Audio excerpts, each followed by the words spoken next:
कराल.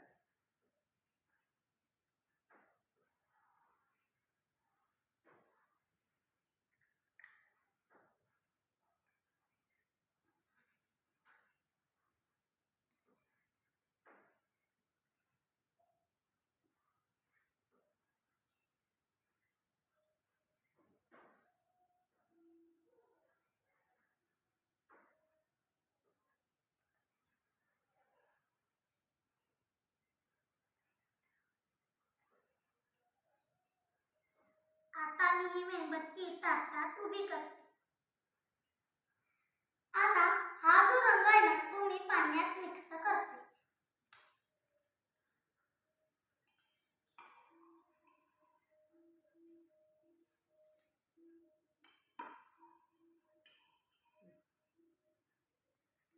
कुठल्या रंगाचं पाणी झालं बघा रे? हा जो रंग लाल आहे ना मी हा पाण्यात ताटात ओतते.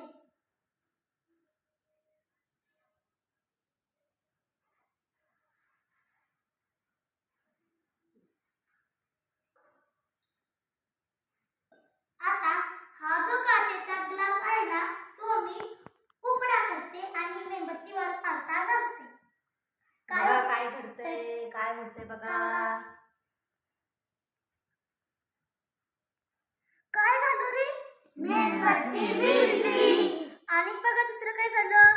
ताटातलं पाणी ग्लासमध्ये शिरलं. हे कसं काय झालं रे? मेणबत्ती विझली, ताटातलं पाणी ग्लासमध्ये शिरलं. हे कसं काय झालं? मी आता तुम्हाला सांगते. हा जो ग्लास आहे ना मेणबत्तीवर मी पालथा घातलाय तो कसा आलाय? रिकामा का भरलेला आहे? पण आपण मागच्या प्रयोगातून शिकलो ना कोणत्याही रिकाम्या भांड्यामध्ये हवा ही असते. तसं या ग्लासमध्ये सुद्धा हवा आहे ना, आहे की नाही? हो. पण तुम्हाला माहिती का ही जी हवा आहे ना ही नुसती हवा नाही तर या हवेमध्ये कितीतरी घटक आहेत, वायू आहेत. ऑक्सिजन नावाचा वायू आहे, नायट्रोजन नावाचा वायू आहे, कार्बन डायऑक्साईड नावाचा वायू आहे, हेलियम नावाचा वायू आहे, आर्गॉन नावाचा वायू आहे. असे कितीतरी या हवेत वायू आहेत.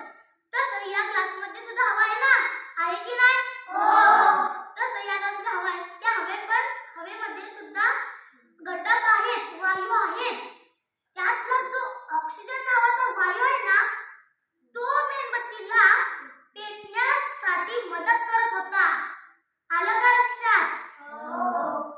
जोपर्यंत ऑक्सिजन होता तोपर्यंत मेणबत्ती पेटत राहिली. जसा ऑक्सिजन संपला तशी मेणबत्ती विझली. म्हणजे ज्वलनासाठी ऑक्सिजनची गरज असते. आलं का लक्षात? हो. कुठलीही वस्तू जळण्यासाठी ऑक्सिजनची गरज असते आणि ऑक्सिजन संपला ती वस्तू विझून जाते. आलं लक्षात? हो. आता दुसरी गोष्ट, ताटातलं पाणी ग्लासमध्ये शिरलं. का शिरलं रे? का शिरलं? मी सांगते. ऑक्सिजन होता ना तो संपला आणि तिथे रिकामी झाली म्हणून ताटातलं पाणी आतमध्ये शिरलं. आलं लक्षात? हो. तिथं जागा निर्माण झाली म्हणून त्याच्या आतमध्ये पाणी शिरलं. जेवढा ऑक्सिजन होता तेवढंच पाणी आतमध्ये शिरलं. आलं लक्षात? हो.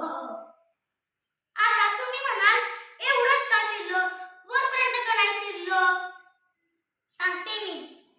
ही जी हवा आहे त्या हवेमध्ये घटक आहेत, इतर वायू आहेत, ते काही मदत करत नाही.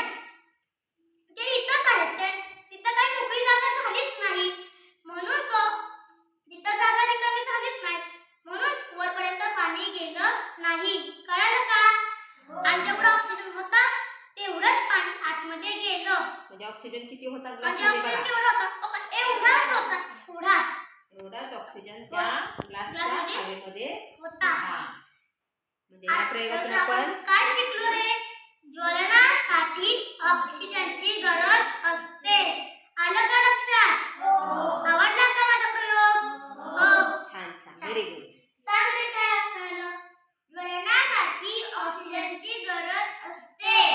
घरातलं साहित्य घेऊन आपण हा प्रयोग करू शकतो. समजलं? Okay, very good.